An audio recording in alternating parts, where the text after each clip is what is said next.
This is M-Dog20, Matt Cross, and you're listening to True Heel Heat.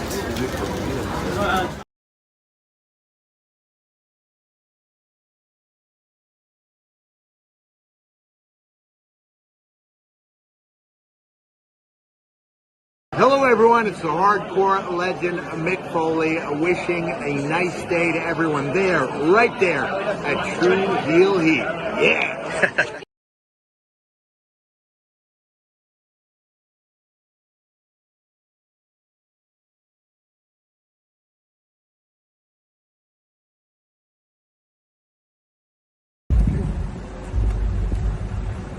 Yo, what up? You know what it is. It's your boy AJ Francis reporting to you live from New York City, the birthplace of hip-hop. And I'm telling you that I'm only tuned in with True Heel Heat Wrestling. Holla at me.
Hello, hello, hello. It is me, your True Heel Phenom SP3. We are live on the True Heel Heat YouTube, Facebook, and Twitter for Rated Raw Review, episode 58, OTC at MSG, reviewing the March 10th, 2025 edition of Monday Night Raw on Netflix as only we can. And to do that, I am not joined by my usual esteemed colleague. He runs away from the grind every so often, so thank God I got some backup in the man that never runs away from the grind. He coexists with the grind. You know him from Fightful and Fightful Overbooked, with coexisting with Maggie every Friday. It is the one and only Rob Wilkins. How are you doing? I'm good, man. Thanks for having me. I think it's obvious I don't run at all, so but I don't like that running part of cardio, but I've been doing good, losing weight with the walking, so there we go. That's what matters, right? But thanks for having me. I'm always happy to fill in and help you out, man. It's always a pleasure. Always appreciate you. This is not the first time you've come through in the clutch for me on Rated Raw Review. I always appreciate when you have time to join us, and you have a lot to live up to because you're a tag team partner, Maggie. Put on one of the greatest performances in True Heel Heat YouTube channel history. Yeah, and my if I wore panties, they'd already be wet. So I can tell you that right now. So there you go. Hey, you got me. You got to pop out of me. So we're off to a good start. Yeah. So there you go. So I hope people get that picture right there. So there you go. So.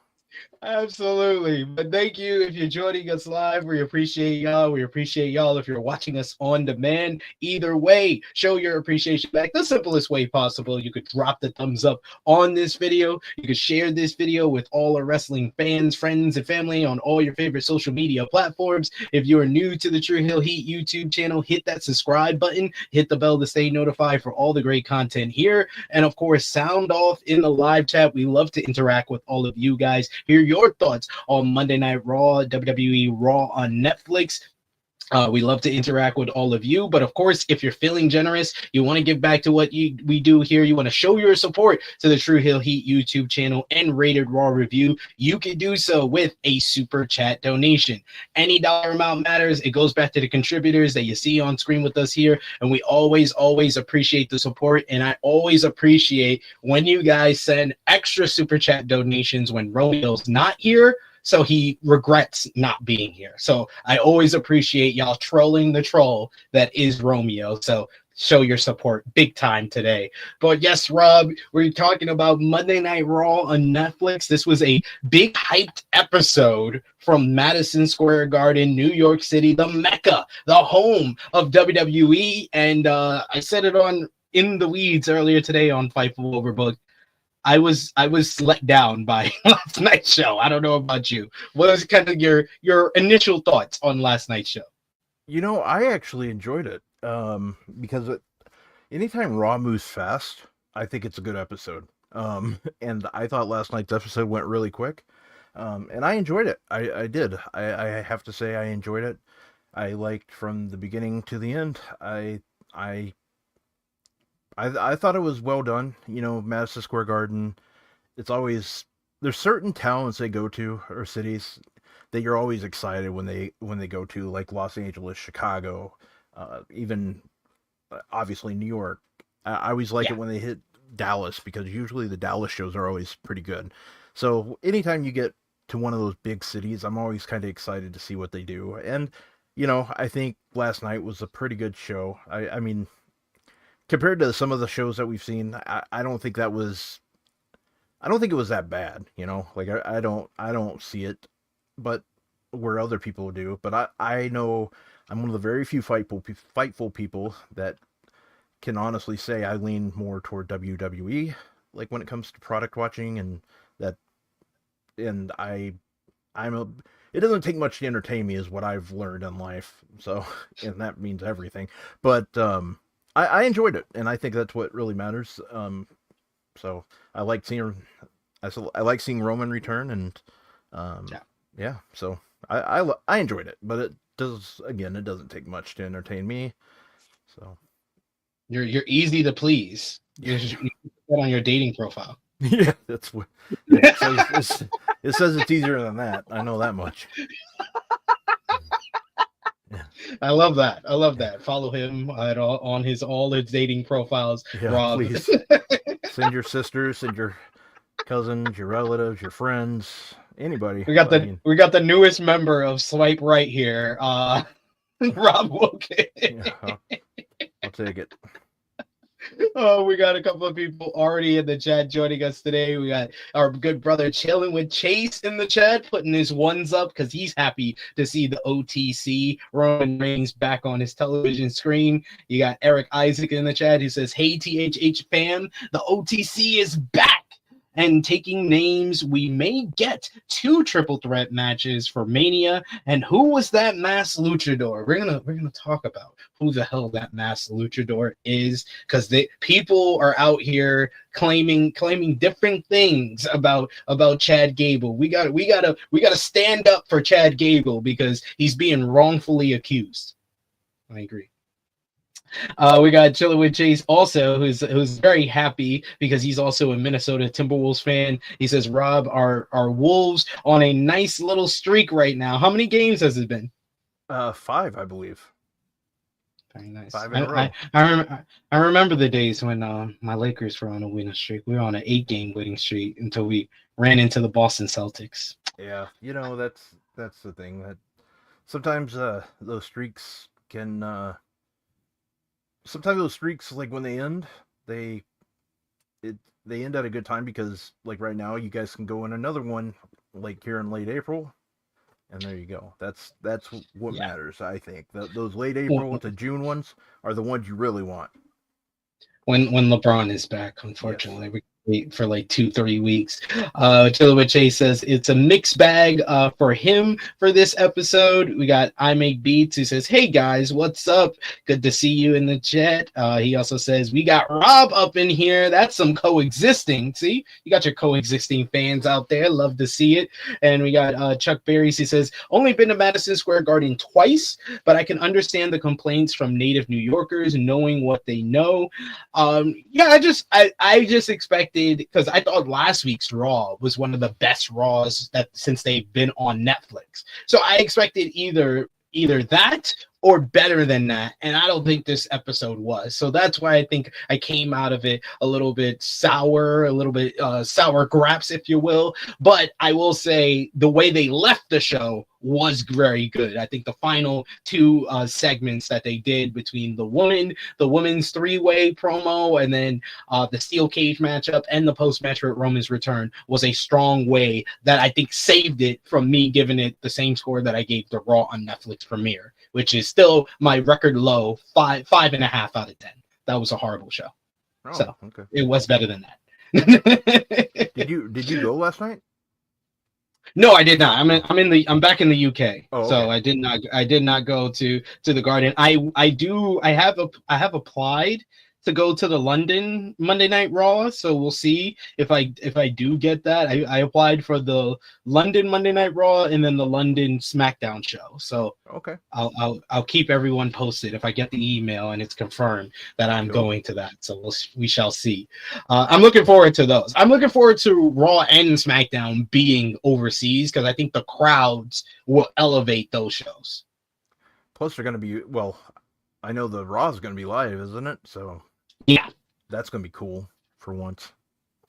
Yeah, we got 3 weeks straight of Monday Night Raw starting at 3 p.m. Eastern. Yeah, that's going to be crazy. Sweet. It's going to be sweet. It's going to be good times. Good times for me. We got Fire Driver Finisher says Punk versus Rollins should have main evented Revolution. I'm still reeling. That was one of my greatest rants ever yesterday, Rob. I did a full 10-minute rant about Tony Khan messing up a near perfect 10 out of 10 pay-per-view with that trash that he gave us at the end. Yeah, I get it. I had to explain it to a friend this morning, like what he's smart. He doesn't get on wrestling Twitter. He goes, why is everybody so mad? I'm like, well, you watched that main event, didn't you? He goes, yeah, but I'm like, yeah, I didn't. He goes, it was not the best, and I hated the ending. I'm like, well, I explained it, and I explained it the way, like, okay, you get all these shows, or you get all these matches that were just bangers, and you end with this, the thing that people have been somewhat complaining about since it pretty much started, and you left with a dud, and it just gets kind of tiring. That's what I said, and I think that's the biggest thing, because people just don't get it, and yeah, I don't understand how it went that way. Because there's so many other matches that could have main evented that on that show. I mean, I honestly think, looking back, I think if they could do it again, I obviously think that they would have done Tony and Mariah now, but you can't go back, so. Can't go back.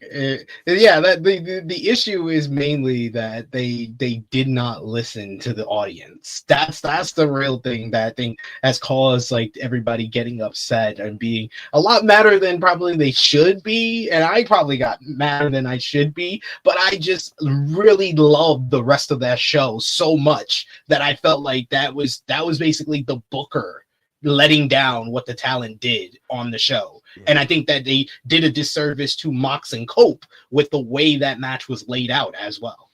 Yeah, I completely agree with that. The one thing I will not agree with people on is, please, for the love of God, think about it. It is not nearly as bad as Hell in a Cell was. from the No. Rollins and Fiend. I've seen people compare that, and it's not even close. I know people are welcome to have their opinion, but on a grand scheme of things, that people were canceling the damn network after that. You know, like I said yesterday, because that was brought up, and I was like, also with that one, that I was like, I've never seen anything like Revolution, where you have like an all-time great show and then it ends with a dud. Like what people have to realize is that 2019 Hell in a Cell wasn't that great before the Hell in a Cell matchup. So like it's a not good, it's a not very good show that had one great matchup, which was Becky and Sasha. And then the rest of the show is kind of forgettable, and then it ends with an all-time horrible main event. This is a all-time great show that ends with a dud. And like Jimmy made sense of it too. He was like, you kind of would grade Elimination Chamber and Revolution the same, where Elimination Chamber was a very good show with an all-time great ending, but Revolution was an all-time great show with a flat ending. Like, it kind of balances the scales a little bit if you really think about it. Yeah, I would. That makes perfect sense in a way. So, yeah. Like if I was a tape trader, I make beats. Makes a good point. If I was a tape trader, I would just like cut that off, like that main event off, and you have a hell of a show there. Yeah, you just pretend the steel cage match with Ospreay and Fletcher is the main event, and then cut it off. Yeah, perfect. It's a perfect show.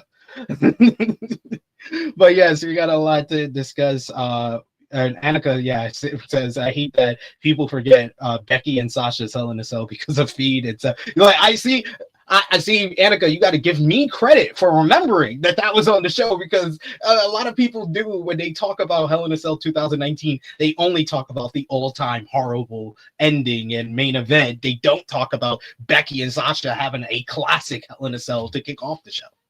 Yes, exactly. It's sometimes how you finish, not how you start. But let's get into last night's Monday Night Raw, which, of course, as you see on the screen, was from Madison Square Garden, New York City. What did you think about the crowd last night in MSG? Oh, Madison Square Garden always brings it. I love it. I always, like I said at the beginning, I always love it when they go to big cities. In Madison Square Garden, it's the Mecca, like it's a great crowd always. I enjoyed it. I've always wanted to go to a WrestleMania, but my dream is to go to a show at Madison Square Garden, whether it's a house show or whatever. My goal is to get there, to go to a show there, and I enjoyed watching the crowd last night. They were loud. I know we're not to the main event yet, but I do like that they didn't play Roman's music, but the crowd was so loud you could hear that Roman was coming. Yes. You heard the pop growing as he got closer to the ring. As soon as someone saw him, you heard a shriek, and then it was like growing the pop to the thunderous pop when he's revealed. Yeah. So I thought that was great. Like anytime that was good stuff, pal. So I liked it a lot, and I thought the crowd was great. I always think Madison Square Garden brings it. So.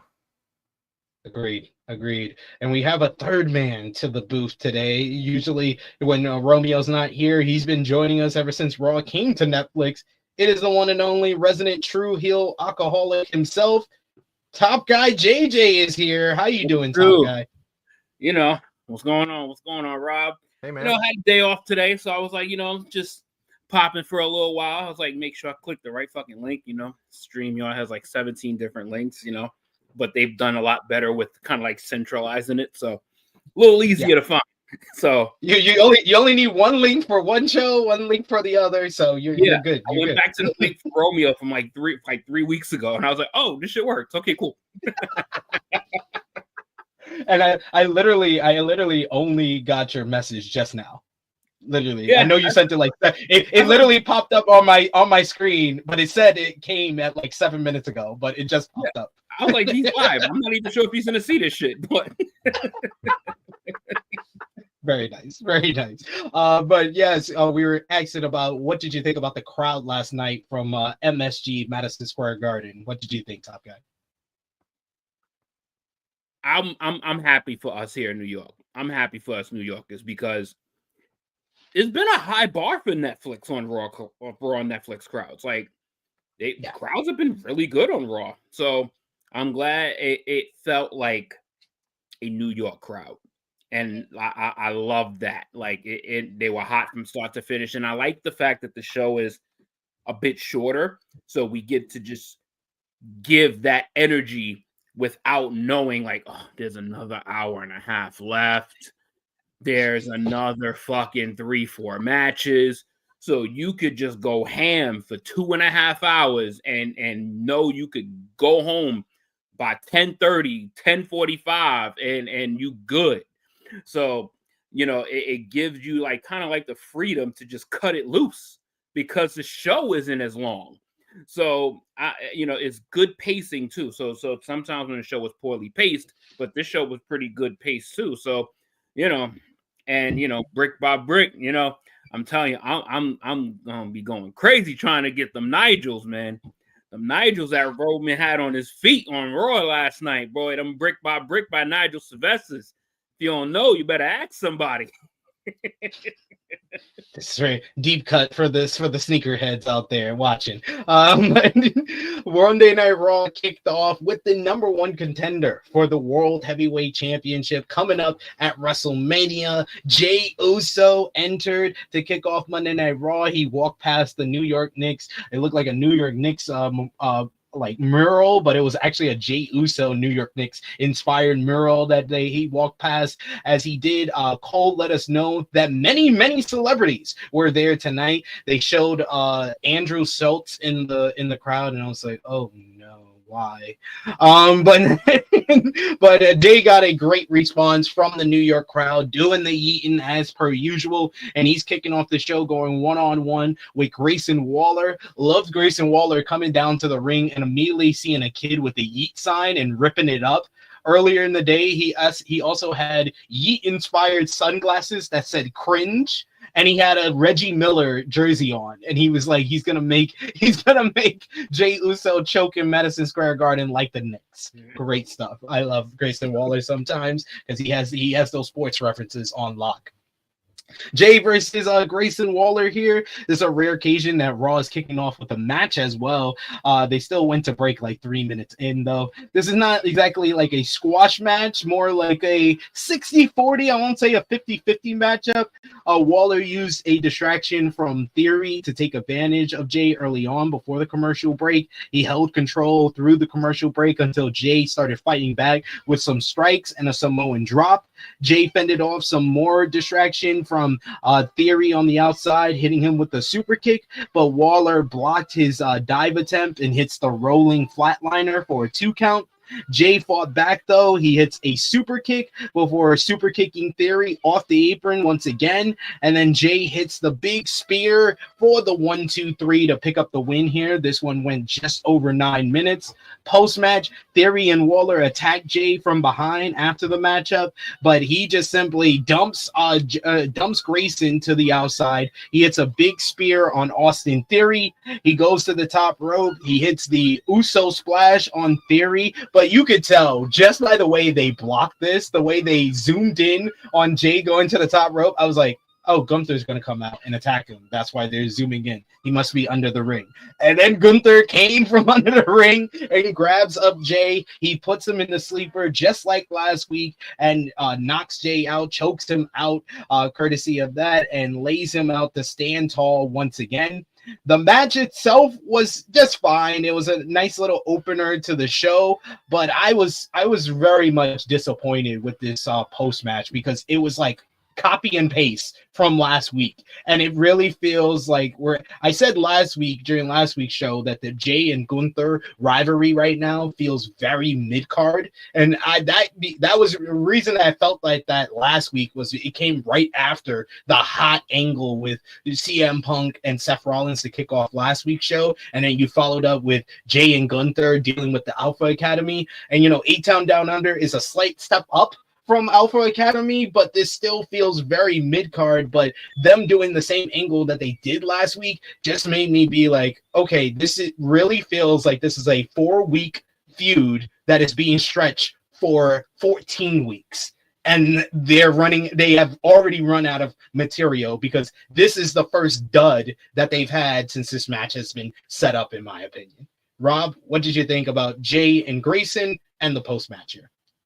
The match, you hit it right on the head. Like, this is just something that they're just kind of stretching out.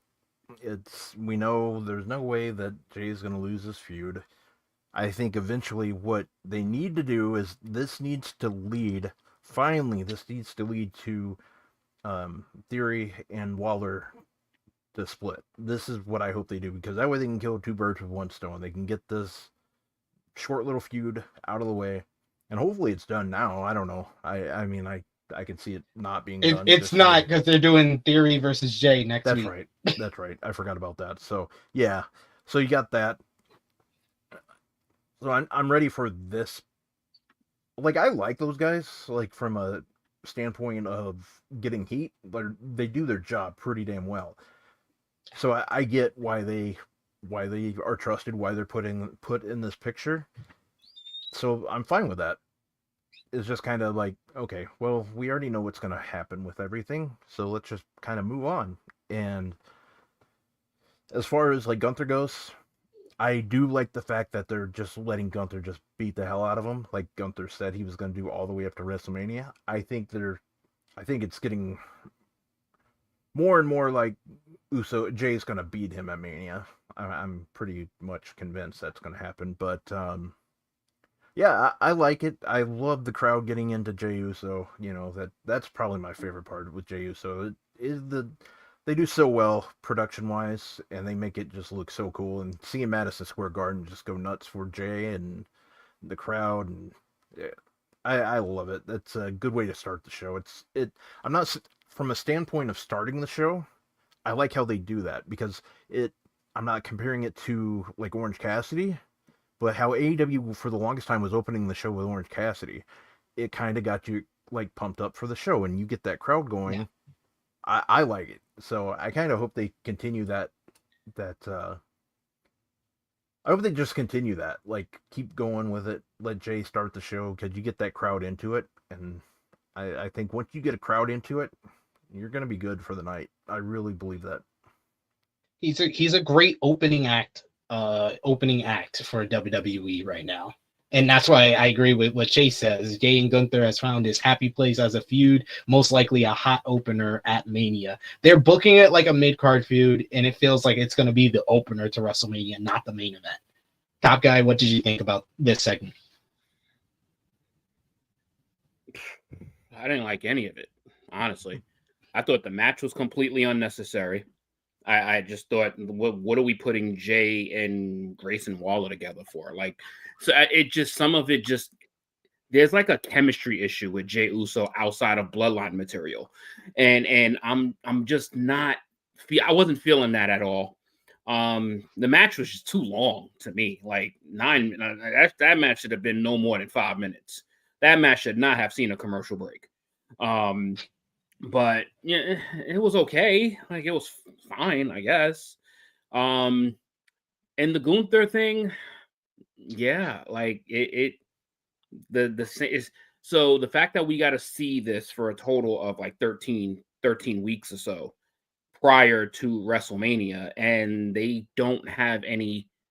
I think they just need to have more in-ring stuff. Whether they put them like in tag matches that puts them on opposite ends and get more in-ring work with them, because I'm not feeling the chemistry between these two at all.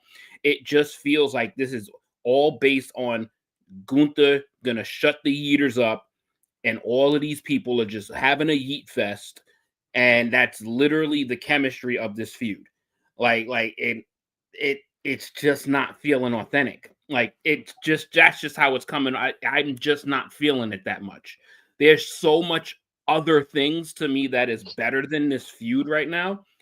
But it hopefully turns out to be a good match at Mania, because I can't bear to see this past WrestleMania. Like, this is not good. I'm sorry. Like, this is just the Jey Uso is so over. And Gunther is a really good athlete / like they're both individuals. They're really, really good. But together, something is just missing. Like there's an element missing of like, damn, like when they come on, like something interesting is about to happen. It's going to be either one guy gets the upper hand or the other guy gets the upper hand. And there's no real substance afterwards. Like there's no like added violence. There's no added personal element. It's like I come out, do a finisher on you, cheer, yeet to the crowd. I get an upper hand on you. I hold my title up. Like it is so generic. It is so generic. And I'm just, it ain't clicking with me. So I might be in a minority with that, but it's not clicking with me, honestly.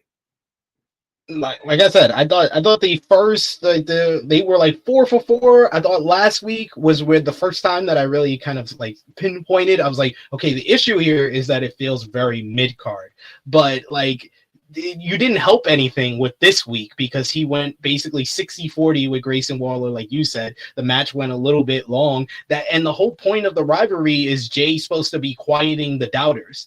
Going 9 minutes with Grayson Waller is not going to quiet any doubters. They're going to have the same doubters. And I really feel like this whole feud and the kind of paint by the numbers feel to it is a microcosm of Triple H making a decision to shock the fans and not thinking about the follow-up too much.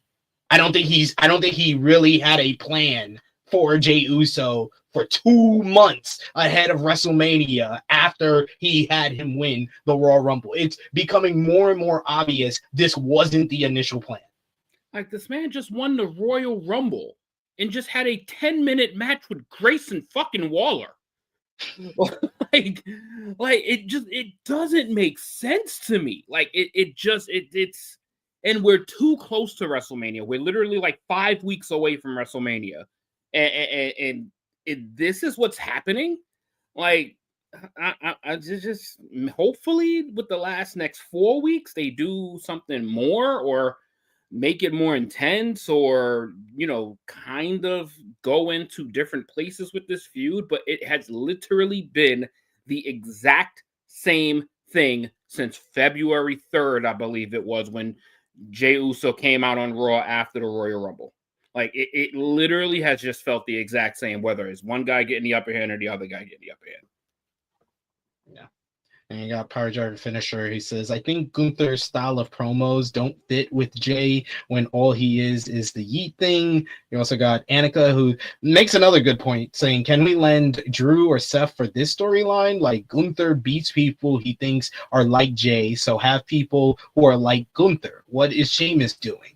Yeah, like, if all Drew's doing is kind of a grudge feud with Drew McIntyre. But yeah, Sheamus has been off. Sheamus was in New York. He was training with Amazing Red at the HOG gym and wasn't on this show. Like, Sheamus is someone that I think is a step up from Alpha Academy and A-Town Down Under that you can insert in this feud without taking him away from something else. Seth, Drew, they're kind of have their programs for WrestleMania already, but Sheamus is a good shout. You can use him as someone who's like Gunther's career rival in WWE and have Jey have a couple of matches with him and try to beat him to prove that he can beat Gunther. That's a great idea.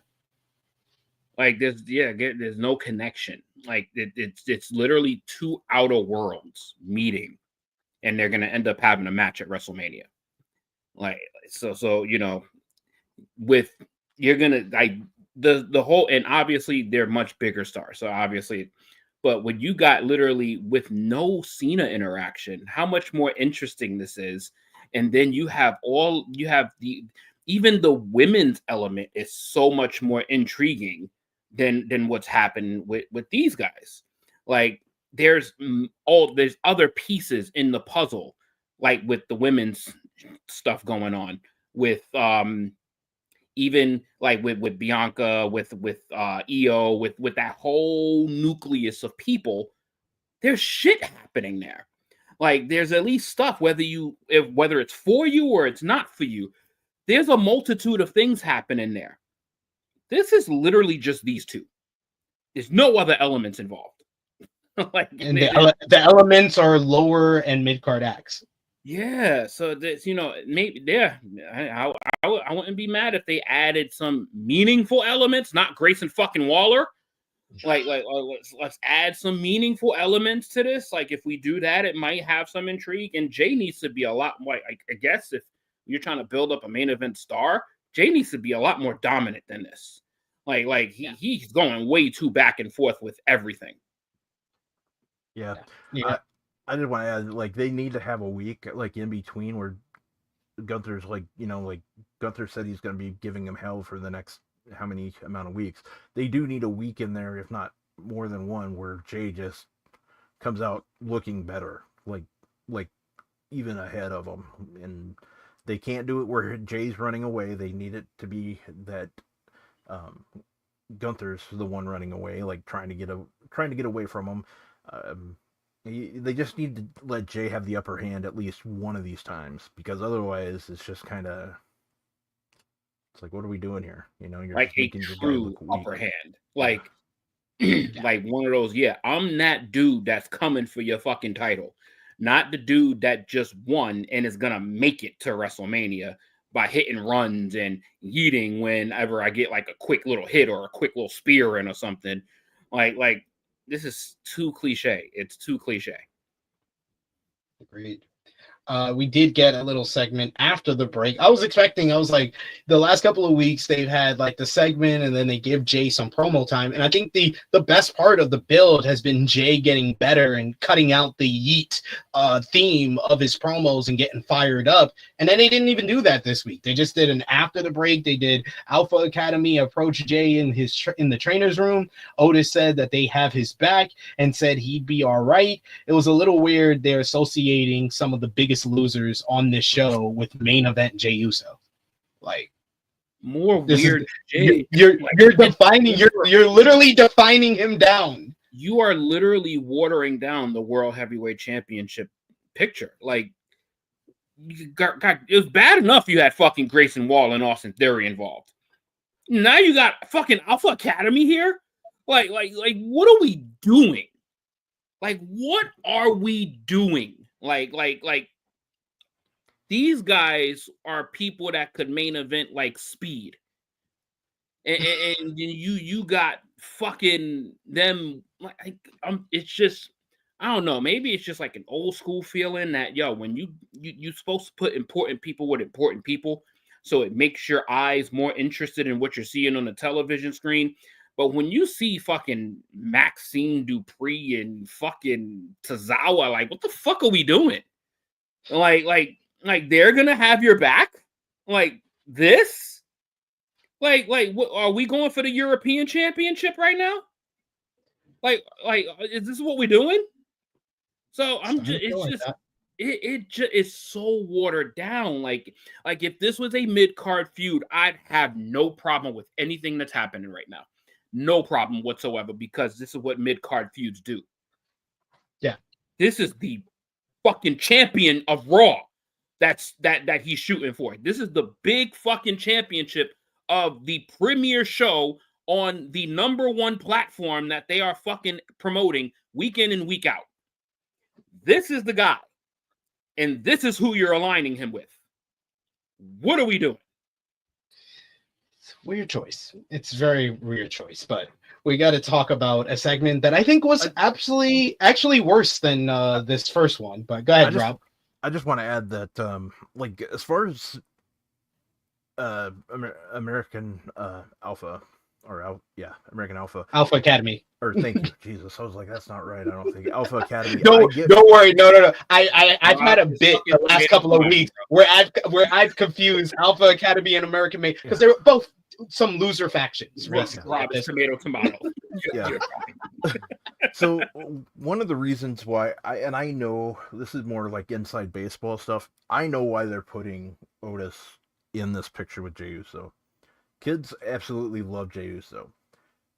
About a year or two ago, USA and WWE did a focus group, and Otis was like at the top for kids from ages 6 to 13. Like, he's like one of the biggest like guys that kids just absolutely love. That's why they're putting him on with this. I I can almost guarantee it. That's why they're putting him on with Jey Uso, because kids, they love Jey Uso, because that same person that told me about the focus group and basically you can tell by the way kids are acting on the show when they see Jey Uso. It makes perfect sense why they're doing it. And I think we all know that this show is not necessarily like made for like us, like from a target standpoint for younger folks, and that's what they're doing right now with Jey Uso. I think they're focusing on the younger kids, the younger demographic. Younger demographic. Yeah. That's what they're focusing on with this storyline. I'm more than convinced that's what they're doing with this, because of Jey Uso's popularity, Otis's popularity with kids. Gunther's the big bad guy. I understand, like, from our standpoint where you're coming from, but I completely understand what they're doing here. It makes complete sense from a business standpoint, but from an entertainment standpoint, I agree. Like, it's like, what, like, you're not making him look good. You're having guys like Austin Theory and Grayson. They're not really getting over either. I mean, they're just getting more annoyed. Like, they're just annoying people more, which I know that's their job, and they're doing fine at that. That's what they're supposed to do, and they're put in this position, so they're doing what they're supposed to do. But it's not keeping us, the hardcore fans, in like focused and wanting this, you know. So I think as WrestleMania gets closer, they'll kind of go away from this, and I think it's a matter of time before Otis just even gets a push, like just the way it's been going too. I said this last summer. And they let me down with the payoff to Otis and Chad Gable. Yeah. Rob, so I don't know if I'm a little subliminal sometimes. So when I went on that little rant about the mid-carders, you notice I didn't mention Otis. Yeah. I mentioned Maxine Reed, that makes a good Akira Tozawa. Yeah. Because Otis has massive potential. Yeah. Otis had literally, in my opinion, the best match of his WWE career last week against Gunther. Like, that was an excellent match in a losing effort that he had with Gunther. Now, I don't mind very much. But the other two, I mind a lot. Yeah, no, I get it. Like, you make a good point there, and I didn't think about that. And you're right. Like, I just heard the Tozawa, and I just put the other. Yeah, no. Otis could be special. Yeah, Otis always gets over. He always gets over with the crowd. Yeah. Yep. But like I said before, this segment, you can find the faults in it. You can find some good stuff in it. I don't have a lot of good things to say about this next segment. Logan Paul is out here. He comes out to massive boos from the Madison Square Garden crowd. He ripped off a t-shirt of some fan that read, I hate Logan Paul. He got booed out the building. He got a ton of heat from this Madison Square Garden crowd. He said his name was associated with people like The Rock and John Cena, bullshit, who transcended the business and would do anything to reach the top. That's why he was shocked when Cody Rhodes turned down The Rock. He took Cena 20 years to realize that nice guys finish last. Paul wanted The Rock to know that his soul was for sale. And I know The Rock at home was like, I would never buy that. That's a bad investment. And then Paul called out Andrew Schultz, just in case this segment was not bombing already. Andrew Schultz, a quote-unquote comedian by occupation. I've never heard him say anything funny, though. Paul wanted to know who was there to see. Who is he there to see? And Schultz gets on the mic for some reason. He says that he's here to see the cage match between Punk and Rollins. And he said no one in New York was there to see Paul. Yes, because if you didn't realize, Andrew Schultz is the babyface. And he's the voice of New York. The same company that last year or the year before, they tried to make Patrick Mahomes a heel in Kansas City. They are now making Andrew Schultz a babyface in New York City. They were here. They were a real city, unlike Cleveland, who wanted to see real wrestlers. And Schultz says that he wanted to see AJ Styles. Paul didn't like that, so he yanked Schultz over the barricade. I think Logan Paul turned babyface. Paul was about to suplex Schultz in the ring when AJ Styles runs out. He gets a good pop from the crowd. The crowd was pumped to see him. He lays out Paul, gets the better of him. He hits a phenomenal forearm. Styles off the mic yelled "fuck yeah," and then he slapped hands with Schultz. Paul walked towards the stage as Styles told him to get back in the ring. Styles kept telling him this was New York City, but Paul just kept walking to the back. Styles held up Schultz's hand and repeated that this was New York City, and they played Styles music to conclude the segment. The only thing good about this segment was AJ Styles. I hated this. This is probably the worst Raw segment for me on Netflix since the premiere. Oh, really? What did you think, Rob? I'm an AJ guy, like Maggie. You know, we're a pro AJ crowd, so I was fine with it. But I put on Twitter last night that what I wanted to see to Andrew Schultz and say, "What have you learned about pro wrestling?" And I wanted Andrew Schultz to say, "Well, I learned that curtain jerking something way different than I thought it was." So that would have been better than what the Yes. actors from Queen of the Ring said. Yeah. Yeah, I mean, I'll give them credit. They tried to cover it, but yeah, it didn't work for Queen of the Ring. But anyways, Logan Paul got booed out of the building. You would think he was wearing a Trae Young jersey walking in that place. I mean, that's what they should have done if they wanted even more heat for him.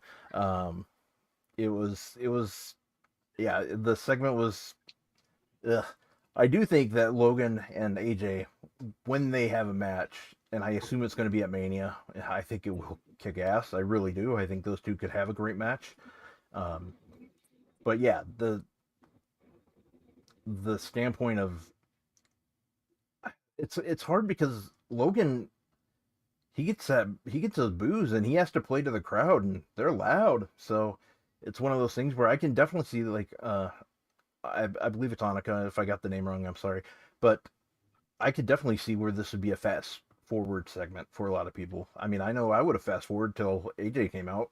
That's just how I feel. But yeah, as far as the Andrew Schultz part, I know he has a show, I think, starting on Netflix, or either he has a comedy special coming, so that's why he was there. But yeah, so it was what it was. You know, I can totally see why that segment did not do much for a lot of people, because it didn't do much for me either, and I love seeing AJ on my TV. So, I've been a supporter of Logan Paul as a wrestler, and I think that he is an effective heel that gets a ton of heat, and it's not like what I felt like Dom was becoming towards the latter half of 2024, where Dom is just playing along with a bit. It's we gotta boo Dom to not make him talk type of thing. It stopped being the crowd hates Dom for what he did to his dad. It became a bit. Whereas with Logan Paul, this crowd hates him. This crowd hates him. He's a legit heel that gets legit heel heat of hatred from the crowd. So there is benefits to having Logan Paul. But when you try to babyface Andrew Schultz, really? And I got so many freaking people with no profile pic in my replies when I put out that tweet, is WWE becoming anti Kendrick. I pissed off WWE, Drake, and Andrew Schultz marks with that tweet. So I think that's an effective joke. So, but I don't understand their thinking of Patrick Mahomes was a heel in Kansas City, yet Andrew Schultz is a babyface in New York City. How does that make sense? Top Guy, what did you think about this segment? If it wasn't for the New York crowd, this would have been up there for me with the worst segment on Netflix since the Rhea Ripley segment, when she was talking a bunch of nothing, holding her championship until, out of all people, Nia Jax had to come out and make it something. Like, out of all people. This was rough. Like, and the thing is that Logan Paul has a lot of talent, like a lot. Like, there is almost like a want you to like me kind of element while being a heel. It just comes off like he's just doing his job instead of being an actual wrestling bad guy. Like, I think there needs to be a more violent side of Logan Paul to get that connection of what people want to do, because people want to hate Logan Paul. Yeah. But Logan Paul is like too friendly. And it's like you're fucking annoying me. Like, I don't even like want you to talk anymore. Like, I want you to do shit. Like, and it's like he has so much like his aura, like he has mic control, like he has that. He has the look, he has in-ring ability, like most don't. But they're like, when you're in the ring and you're saying like I'm mentioned in the likes of like John Cena and The Rock, like what the fuck are you talking about? like what are we like? What? Like, you have literally your whole WrestleMania story is going to have nothing to do with any of those guys, but you're talking about them. Like, why? So, like, he needs, I guess, more wrestling substance to make his shit make sense. And hopefully this program with AJ Styles gives him some substance, because he should be here for pretty much the entire duration of the feud through WrestleMania. And if he's a full-timer, then he will be here weekly to give us some level of substance, because we cannot hear that bullshit again. And I hope to God that we don't hear no bullshit like that again, because literally the promo made no sense. Like, it just made no sense. And then you go to fucking this fucking Schultz guy, and you're trying to do a work with him to make him a good guy. Like, it's just it all of it just lacked like reality. Like, even if I didn't know Schultz, he does not look like a good person. Like, he looks like a heel commentator. like it just like, none of it just resonated like properly. But thank God for the New York crowd that they just like ate it up and made it something. So that's why I'm proud of us yesterday, because we saved a lot of this show. Like, a lot of this show we saved. And it was yeah, AJ Styles. Listen, anytime you get AJ Styles on your television screen, I'm happy. I'm good. Especially, you know, this fiery version of AJ Styles. You know, obviously now he's back to being a babyface, so you know his talking on the mic is going to be very vanilla. So, but I love to see AJ Styles on my TV, so I was good with that. But yeah, this Logan Paul is going to need some more substance in the wrestling world to resonate with wrestling fans. Agreed there. We do have a super chat donation from our good brother Chuck Berries. Thank you so much, Chuck Berries, for the support. He says, I am truly convinced that the heat that Logan Paul gets is 100% go away heat. I mean, there's an argument in support of that. I don't think it's go away heat. I think it's sometimes can trend that way, but I do think that they understand that he's good at wrestling. So I don't think they want him to go away completely. They want to see someone punch him in the face, which they got here. So. Which is a talent to have, because there's a lot of people that don't give a fuck if you get punched in the face. And people want to see him get punched in the face. Exactly. So, there's something there. There's a there. Yeah.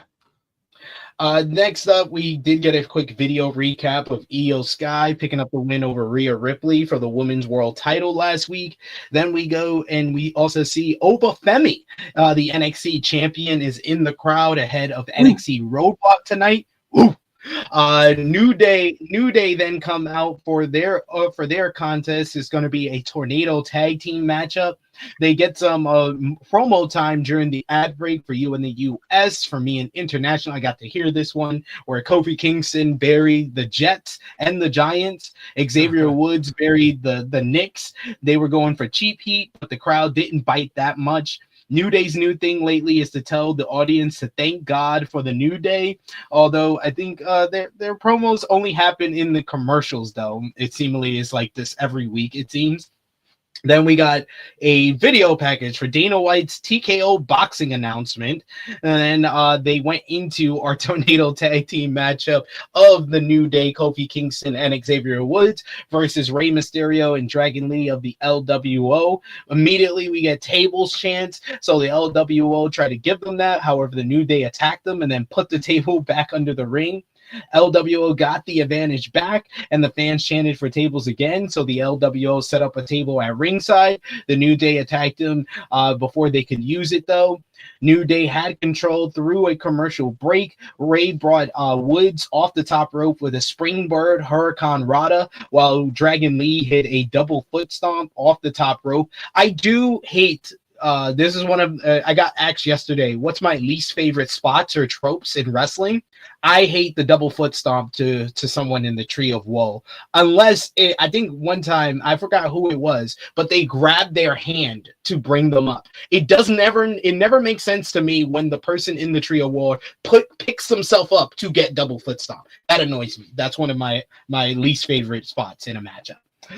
Then Dragon Lee hit a running Hurricane Rana off the apron to Woods, who basically like bounced off of the table. He didn't land perfectly, but the crowd still popped as the table technically did break because he just bounced off it and then it braked after the fact. That was funny. Ray ran wild. He hits the 619 on Kofi. Kofi gets his knees up on a frog splash and applies a cradle, but only gets a 2 when Dragon Lee breaks up the cover. Dragon Lee wiped out Kingston on the outside with a beautiful tope con hilo. Then an unidentified Max Man in a black hoodie. He had American stripes mask that said American made. That means that it's made in America. It has nothing to do with the group that is American made. I just want to make that clear. Apparently some people believe this was Chad Gable. I don't understand why. He did a Hurricane Rana. He did a running forearm strike. He did a nice little German suplex, so maybe that's why people think it's Chad Gable, but this is 100% not Chad Gable. He even yells and he puts the 2 fingers up and he yelled gracias, not thank you, gracias. He's obviously Spanish. Security tried to run after him, but this masked vigilante ran through the crowd and escaped the MSG security because they suck. And this led to Kofi and Xavier hitting the up, down, down on Ray for the 1-2-3 to pick up the victory in this one, thanks to the interference. The New Day have picked up another victory over the LWO, and what I thought was a pretty fun matchup on the show overall. And I like the interference from not Chad Gable, because later on in the show they did catch up with Chad Gable, who is back. This is just a coincidence. He's back. And Kathy Kelly, this investigative reporter, she badgered this man, interrogated this man, saying that it's obvious that he was the mass vigilante. And Chad Gable's like, this is preposterous. Kathy said that the masked man was wearing the same clothes as him, was the same stature as him, had a mask with the American flag, and he just came back from Mexico and had a box with a mask in it. And Chad Gable denies all these accusations, and then he is proven correct, because the masked vigilante was finally captured by the MSG security. So none of this nonsense. This is ridiculous. Chad Gable is innocent, obviously, by this reveal. So thank you to the MSG security for finally doing their job. I will say, Chad Gable is doing a great job of being Owen Hart as the Blue Blazer and Edge and Christian as Los Conquistadors. Great stuff. I always enjoy this bit. This is probably one of my favorite tropes in wrestling. Top Guy JJ, what did you think about the tornado tag and this mass vigilante getting involved? This is actually one of my favorite things that happened on this show. Like, because one, you know, you see LWO and New Day, it's like, oh boy, here we go again. One, this match was actually pretty fucking good. Like, this match was actually pretty good. Like, the work rate, like, I loved it. Like, the spots was really good. I'm outside of that table shit, because that was obviously a cheap ass table. They could just use some stronger equipment, but that was really bad. But the match was fun. Like, it was a fun match, and yeah, I better quit it with these accusations. You're innocent until you're proven guilty, and we saw the innocence later. We saw the scumbag that came out. Hope that fan went to jail, and I hope he spends a lot of time in jail coming out. And you know, you want to fucking just attack these fucking lucha libre people because you want to be like them. You know, you fucking imposter. You're probably not even a fucking lucha libre. You probably just like somebody from fucking Franklin Ave or some shit, or you probably up on Fordham Road, fucking bum. And you know, that's what happens when you hop. You know, when you hop turnstiles for a living, you know how to run from security. So Sure. it all fit the New York picture. It all fit the New York picture.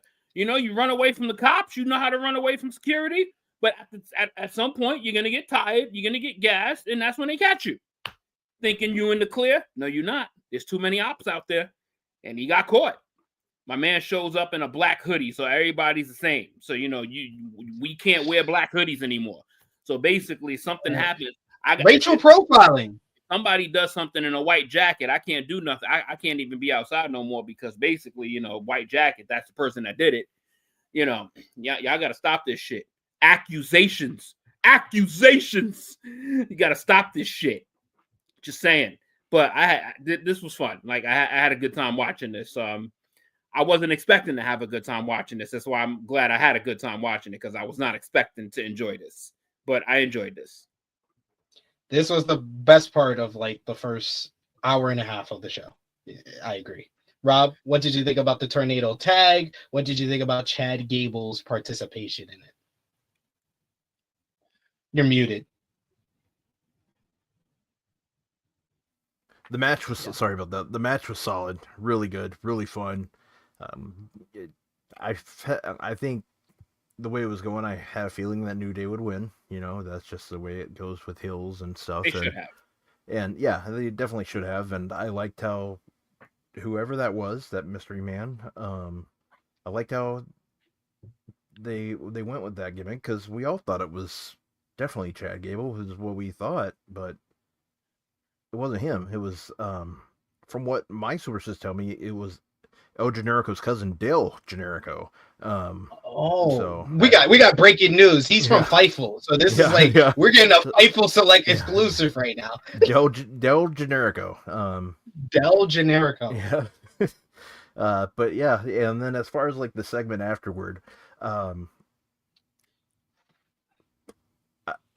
be honest, I was watching Kathy Kelly.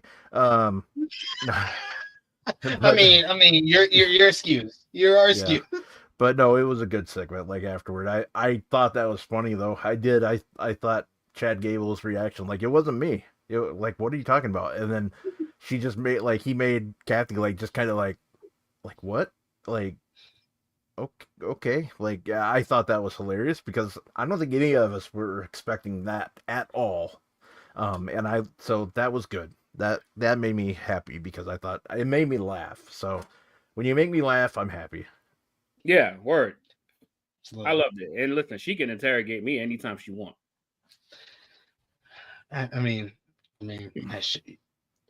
Points were made. Points were made. Just say, I'll answer all your questions. Waterboard me. You know, Chase says JJ just stole some stuff in a white jacket today. Sorry, man, you got to stay inside. Yeah, I got to change the jacket after the show now. I gotta change it. I can't wear white or black because apparently the black jacket, people just hop over shit and beat people up, and now somebody stole some stuff. Don't even know what the stuff is. Apparently, it's just stuff. Hey, if the It jacket can don't literally fit you, be like stuff, but hey, if the jacket don't fit, you gotta quit. So there you go. There you go. We do have a super chat donation here from LeVay Carter. Thank you so much, LeVay. He says he needs to go on some more Lucha Adventures. I wouldn't mind him going on more Lucha Adventures after that Lucha Underground skit from last week. But it is nice that he is back and he's using the mask. But yeah, we need to see him go on more adventures like training in Lucha. That would have been great too. I just have a question. Did the person that was wearing the jacket have a Kobe emblem on their jacket? That's all I want to know. There you go. Or was it some shit from Burlington that they just snatched off the shelf for $15? See, JJ's been watching some Daredevil. He knows how to be a lawyer like Matt Murdock. Chuck Berry says this was cool. It's the details. The devil in the details. Chuck Berry says this was cool overall. Ophelia saying JJ about to admit to every crime committed by white Chuck Berry. You see what Chase started? You see what Chase started? Oh, good. Judgment Day segment. Judgment Day segment was next as Finn Balor is up here complaining that Braun Breaker got the better of them, says he's sick of Braun Breaker, but Carlito wasn't listening because he's thinking, man, John Cena being a bad guy is crazy. He thought Cena would be a good guy forever, just like me. Liv Morgan, Raquel Rodriguez, and Dominic Mysterio walk in and join them. Morgan says that they were off getting Rodriguez a match against Bayley, with the winner getting a shot at the Women's Intercontinental Championship. Dom also, Finn looked disappointed that someone else got the matchup, and then Liv says that Dom also got a match against Braun Breaker for the Intercontinental Championship, and Balor's like, oh, it's gonna be for you, right? And he's like, no, I got you a match against Braun for next week. All you have to do is go talk to Adam Pearce. Balor immediately hugs Dom and thanks him sincerely. Balor then left to make it official with Adam Pearce. After Balor left, though, Liv asked Dom why he didn't get himself a title match, and Dom says that he believes in Finn still. So I like the fact that they are trending in the direction of making Dom the leader of the Judgment Day, which I think is the most logical thing to do because he's the only one I think that is going to be all right outside of Liv. I think Liv will be all right and Dom after this whole Judgment Day is over. Dom is still going to be an over heel that gets booed out the building most weeks. But, like, I don't know anybody else in this whole Judgment Day thing is going to survive how they've been booked over the last 6 months. And this is me saying that being a fan of Finn Balor since he was Prince Devitt in New Japan Pro Wrestling, I don't know how you can survive being the jobber to the stars that he's been over the last year or so. But we'll see. But I like the fact that Dom is making the need to pull a fucking rando card and have this man actually win the Intercontinental Championship. Like, oh my God, how would that revive him? Oh my God, how would that revive him? If that man, but you also would be cutting the legs off of Braun again. His legs have been cut off. He's been cut. He's limping to this. He's limping to WrestleMania already. Like, he's already clipped. Like, Braun has literally nothing going on, and this is all due to booking. This is all due to booking. This has not a damn thing to do with Braun Breaker because Braun Breaker's a dog. This is all booking. If you're gonna fucking have somebody come out of the fucking mud, you might as well have somebody that's been through the mud. Because Braun has literally nothing going on. Like, literally nothing going on. Except pop-ups and somebody mentioning his name. There's nothing happening with Braun Breaker right now. So fuck it. let Finn Balor win the fucking Intercontinental Championship and have something of relevance for the Judgment Day at WrestleMania.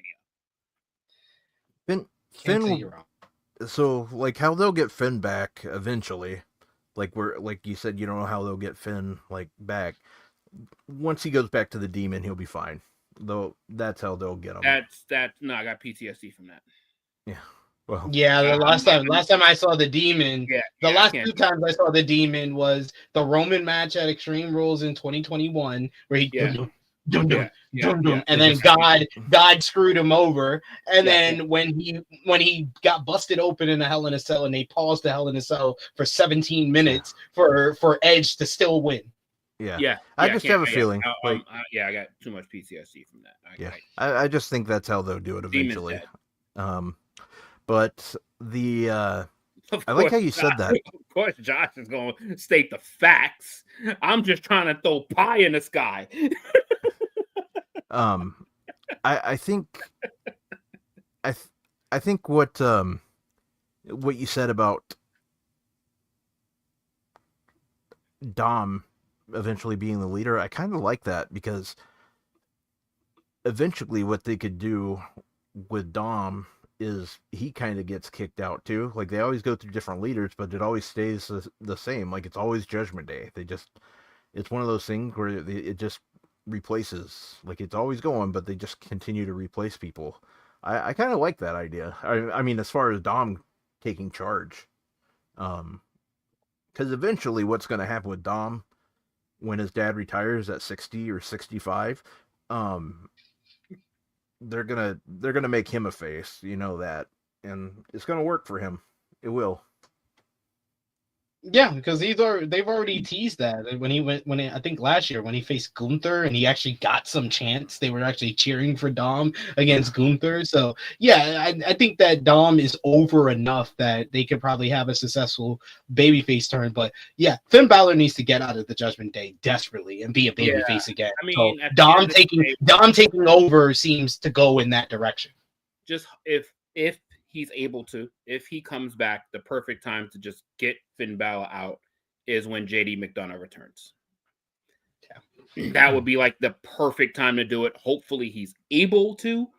Because he's had probably a few injuries to still heal from, but it would make sense to kind of probably delay it, and then when he returns, they can all just jump him and then get the new member that Dom has always wanted. Because Dom has been clamoring for a new member for about 2 months now. You guys think it'll be Karrion Kross? I don't know, because I feel like if it's Karrion Kross, then Karrion Kross will probably take over the Judgment Day. That's why I was he would be the leader of the Judgment Day if that's the case. So I don't know if they want to go in that direction or more of Karrion being the one who's in Dom's ear to take over Judgment Day. I'd rather that. Yeah. I like that. We did see since all his fucking allies got fired. Also true.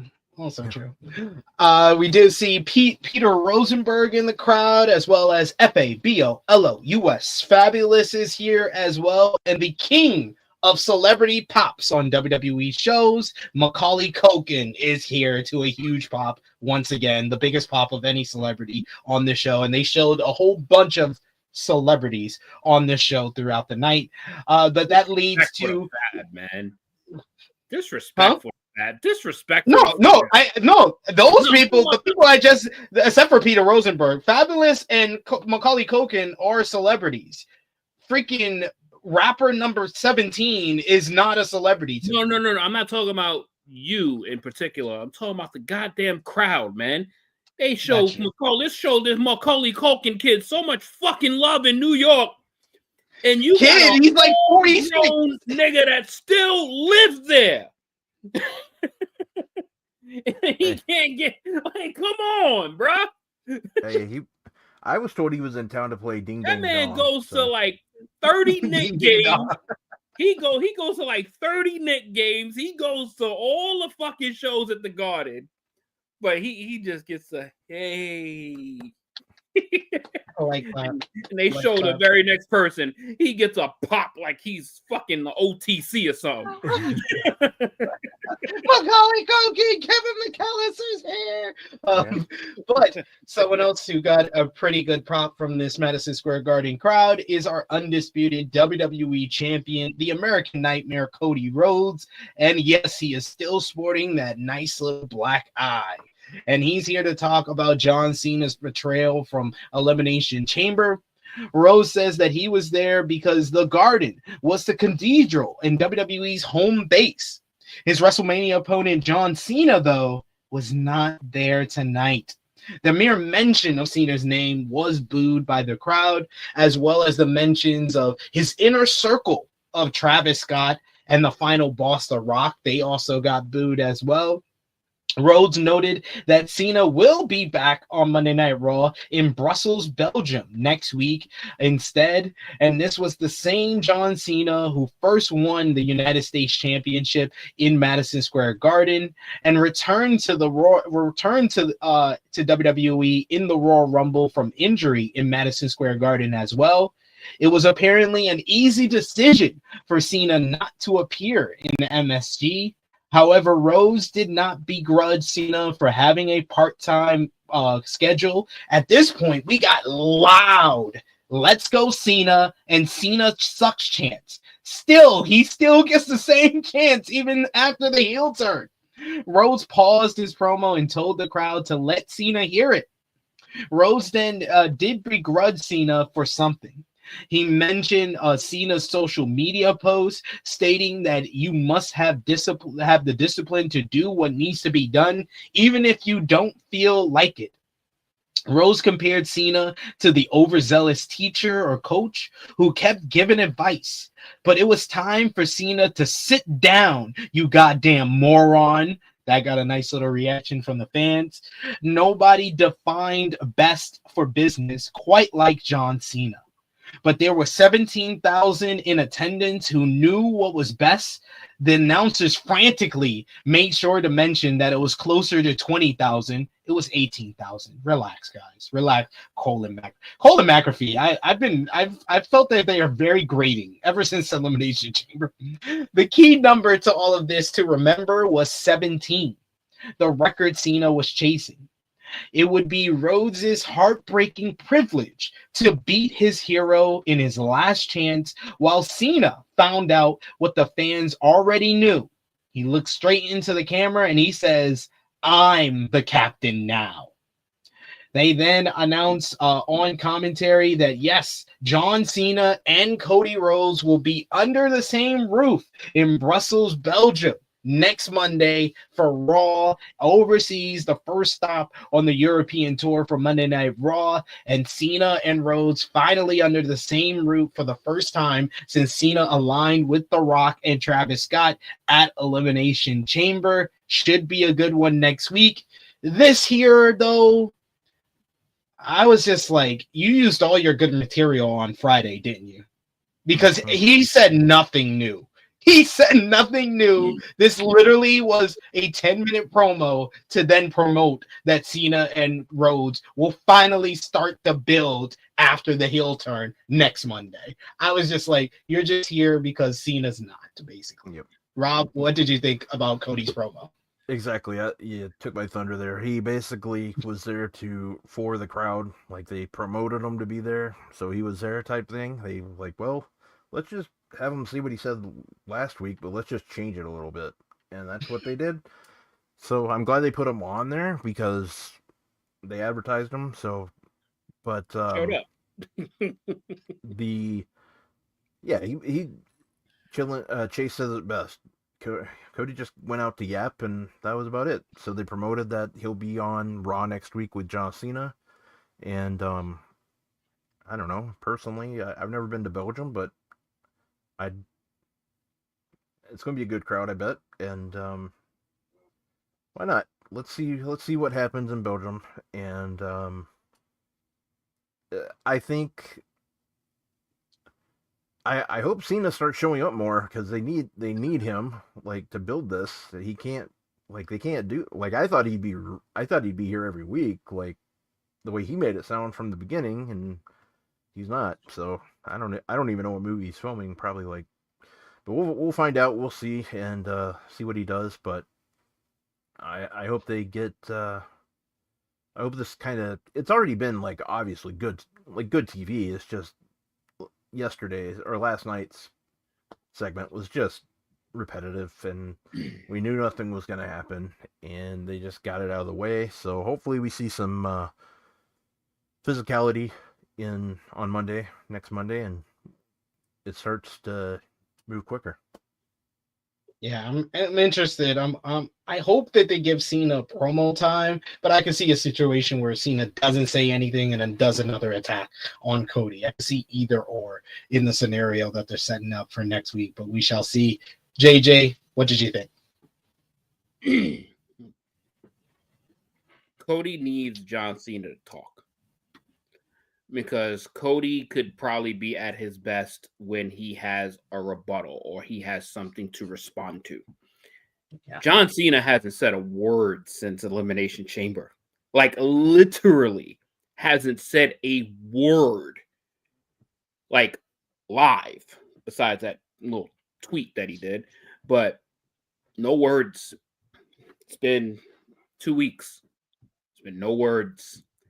This is why I'm so looking forward to next Monday, just to see what the fuck happens, right? Is this man going to talk? Is he going to just stay silent?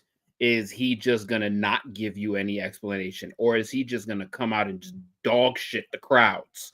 Like, what is this man going to do? And the fact that no one knows is why I love it. Everybody's put the dirt sheet. Oh, he signed up to do this. Oh, he's doing an overhaul. Oh, he's doing this. Everybody is just throwing guesses out there and not having a fucking clue what this man is going to do. And I fucking love every second of it. Be a fan and enjoy what the fuck is coming on your television screen and just take it for what hopefully it's good. That's why, obviously, hopefully it's good. It should be good. But thank God no one knows what the fuck is going to happen, because I am so... Oh, reports are. Good. You don't know shit. Wait till Monday, and now we'll see what the fuck happens on Monday in Belgium. So I'm very much looking forward to that, to see what happens there. And Cody just needs the energy of John Cena to be a better version of himself, because obviously he's doing this all alone. So him doing this all alone, the energy ain't the same. So, you know, it's coming. It's coming. Just be patient. Just fucking be patient. Like, I'm patient. As long as we didn't get another video package tonight, I'll be okay. 2 weeks. Like, we still got 4 more fucking weeks of build-up for us. 4.5 more weeks. Like, shit gonna get good. And I'm like, the fact that we got heel Cena versus face Cody is so much better already, just talking about it, than face Cena versus face Cody. Yeah. And them two would have been sharing love stories to one another and then getting a real promo in on the go home show of WrestleMania. You'd rather that? You'd rather a love fest for 5-6 weeks and then you get the fucking war of words 6 days before the match? Nah, I'm good right where we are, because we still got almost 40 days to soak this shit in. Can't wait for Cena to start his promo next week with Cody. I heard what you said last week. Fine speech. We got is music gonna be different? Like, is he gonna, like, what is, like, no, I just love that. No, he needs to come out in the suit. I was just gonna say this damn thing. Yeah, he needs to come out in a suit, and like, they just need to do that, like, kind of thing. Oh, you know, he's doing something different. He's not coming out in the jorts. He's not doing it. Can't. It's just, I can't wait to see what the fuck this is, because this is gonna be good. Or he could come out in the jorts, do the same entrance just to see how the people react. Just to see how he could do the same entrance, and if they all pop and he acts all goofy, and then he turns on them during the promo. Act like he didn't do what he did. Yeah. And he also needs to do the biggest heel turn of his biggest fan and biggest associate in WWE, Stu the cameraman. Oh, Stu. I No, was gonna Stu the say cameraman. R-Truth. Yeah. Stu the cameraman is bigger than R-Truth. R-Truth is a fan, but Stu the cameraman, that's his biggest supporter. Yeah. You take Stu out, that's gonna get everybody mad. Oh my God. If this man fucks up Stu, oh my God. That shit would already be bigger than Hogan's, bro.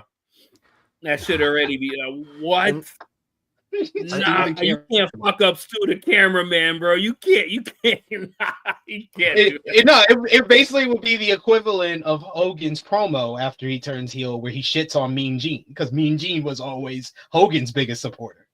But Jackie Redmond had a quick interview. How dark the minds get once this man, like, the possibilities of heel Cena are fucking endless.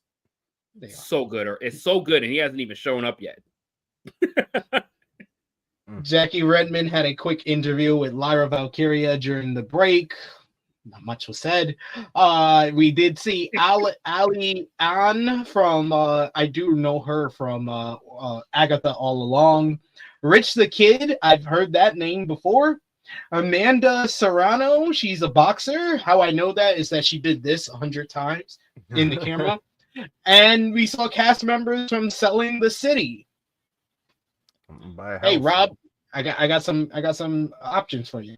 But yeah, they showed a clip of Jimmy Snuka hitting Don Morocco with a splash off the cage to hype up tonight's cage match. And then we got our third match in this 2.5-hour show. The tag team champion Raquel Rodriguez going one-on-one with Bayley. Raquel had the Judgment Days, Dominic Mysterio, and Liv Morgan in her corner. Bayley fought back after the initial advantage from Raquel using her size.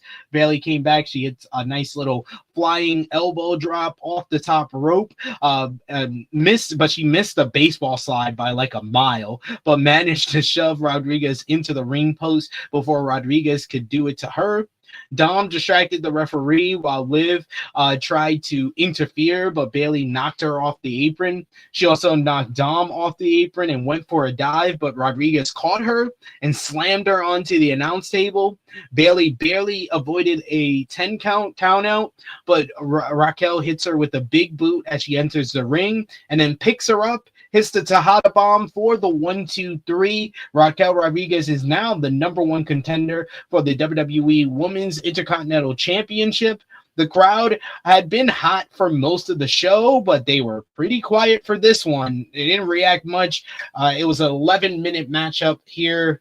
Did not need to be that long. And yeah, Raquel, I like her. I think she has potential, but that potential is as the tag team partner of Liv Morgan, because her as the singles, it never draws any type of heat. And I feel bad for Bayley at this point, because Bayley, they never throw her any type of bone for her to sink her teeth into. This match was kind of just there. Rob, what did you think?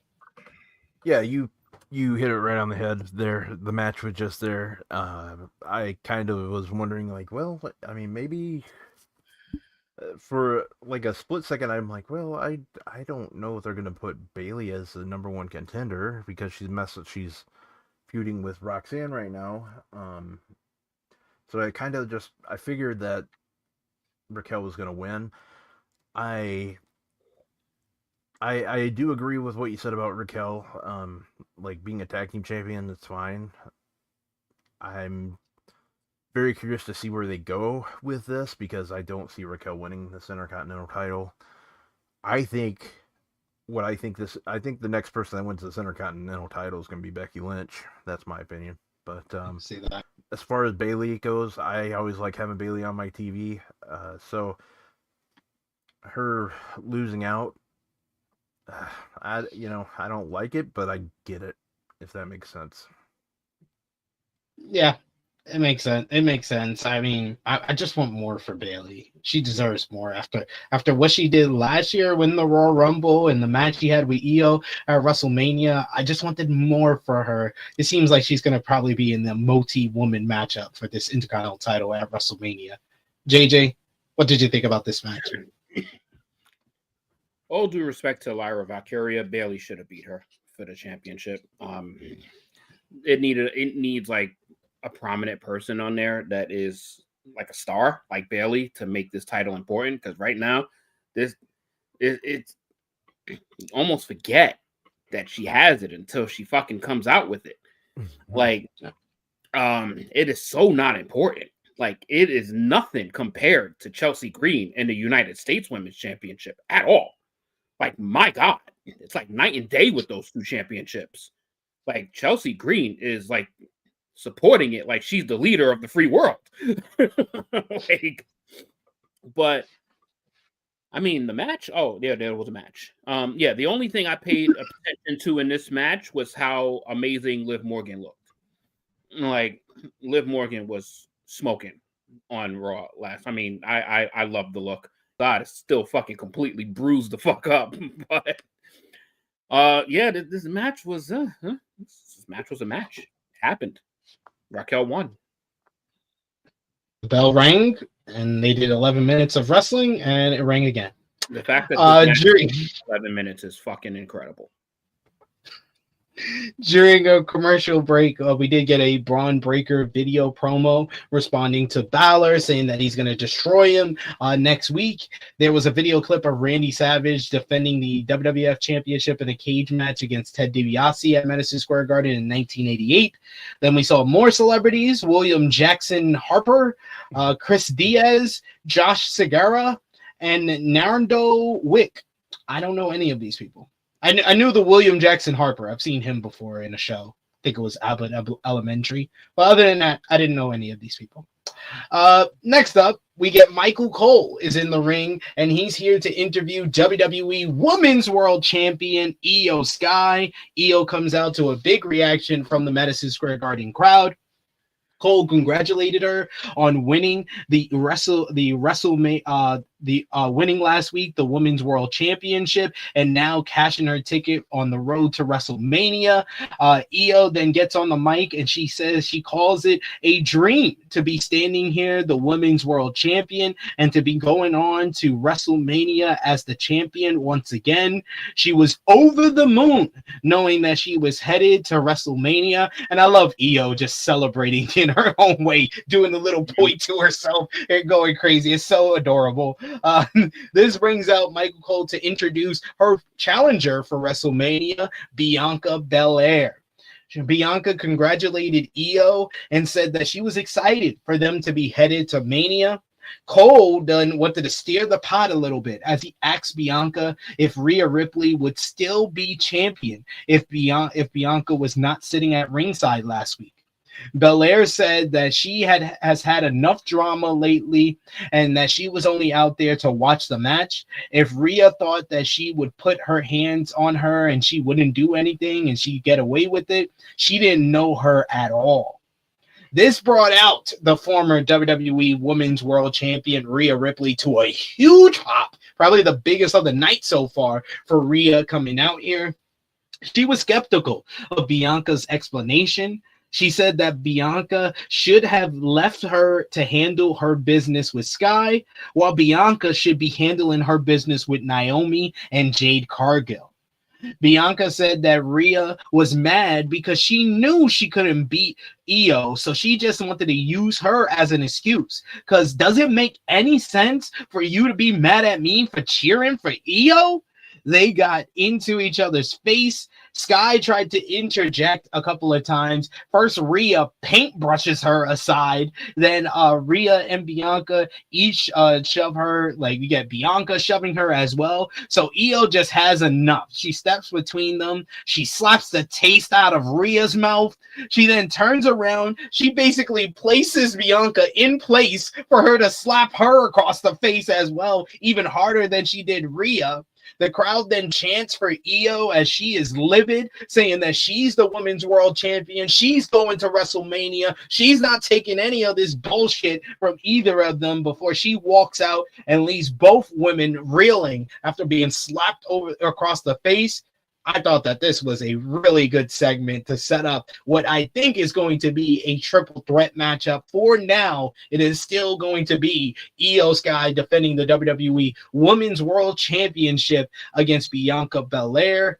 My only nitpick in this is that I thought that Rhea's promo on Raw Talk, or that was put on social media last week, was the perfect explanation for what she did in reacting to Bianca the way she did during the matchup. And I asked last week on last week's Rated Raw review, I was like, please play at least a portion of that promo on this week's show. And then that would kind of dictate how Rhea can react. And it really felt with Rhea's reaction to what Bianca had to say that they totally scrapped that interview and they're just making Rhea upset at Bianca and blame Bianca instead of taking any responsibility for her overreaction. That part I did not like. Other than that, really good segment. JJ, what did you think? How much better was this than Jay and Gunther? Like, oh my God, this was so much better. Like, so much better. Like, you got fucking this fucking instigator. I don't know where the fuck Michael Cole thinks he has the fucking gall to fucking go out here and start instigating shit. Like, he ain't got no fucking play in this shit, but he over here questioning Bianca's intentions. Like every other fucking WrestleMania opponent, basically in the history of the WWE, had stood ringside for a championship match to see who the fuck they're facing. Why the fuck we haven't asked the other 57 opponents or the other 57 fucking people that has done this? But you gotta single out Bianca, right? Like she don't got enough shit to deal with, and that and then Rhea just fucking poured salt on it and just literally piggybacked off of Michael Cole's fucking question. Like it's just like it was like, yo, and then it's almost like for a second you forgot that Io was standing there. And then Io kind of goes into the background. She kind of goes out of focus. It's back to Rhea and Bianca. And then they do the mushing.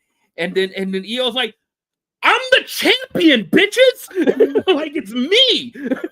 like I'm the one holding the shit that you two are going after.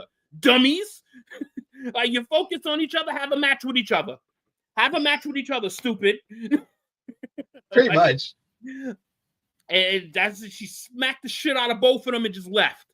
Fucking loved it. It was like, yeah, stupid. That's who y'all should be focusing on instead of looking at each other like two dummies.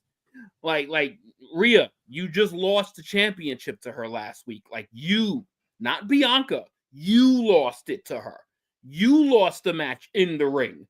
Bianca didn't do anything to cost you that match by just being there. It's your own fault. Your own fault. You got to take some responsibility for that, sis, and everybody loves you. But this brought out like a fire in Rhea Ripley that she hasn't had as champion now that she's kind of like on that outside of Liv Morgan. Now she's pissed at something else, which is actually really good for her because now it's kind of starting to expand her a bit. So I love this entire bit. Like, this entire bit was great. Like, all three women were really good in this. Like, Io being the happy celebratory champion, happy to be in fucking Garden holding the belt up. And then these two chicks come out here try to steal her thunder, get their taste slapped out of both their fucking mouths. Fucking loved it. This is really well done. Rob, what did you think? You know, that meme that you see of the guy, like he goes into like this backyard and it's a party and he just slaps this kid and then he slaps the next kid and then he slaps another kid and then he starts slapping the adults. That's the vibe I got last night with Io. Like she got tired of it. She's like, you're gonna get a slap. You're gonna get a slap. If Michael Cole was still in that ring, he might have got. He would have got slapped too. Yeah. So I like it. They're obviously setting up for a triple threat match, which, hey, don't get me wrong. I like Io being a champion. I don't know why they necessarily needed to take the title off of Rhea for this, but I'm fine with it. You know, like I think maybe having Io Io like winning the title and then her just like saying hell with it, give them both the match, I'll take them both on, makes her look stronger as well.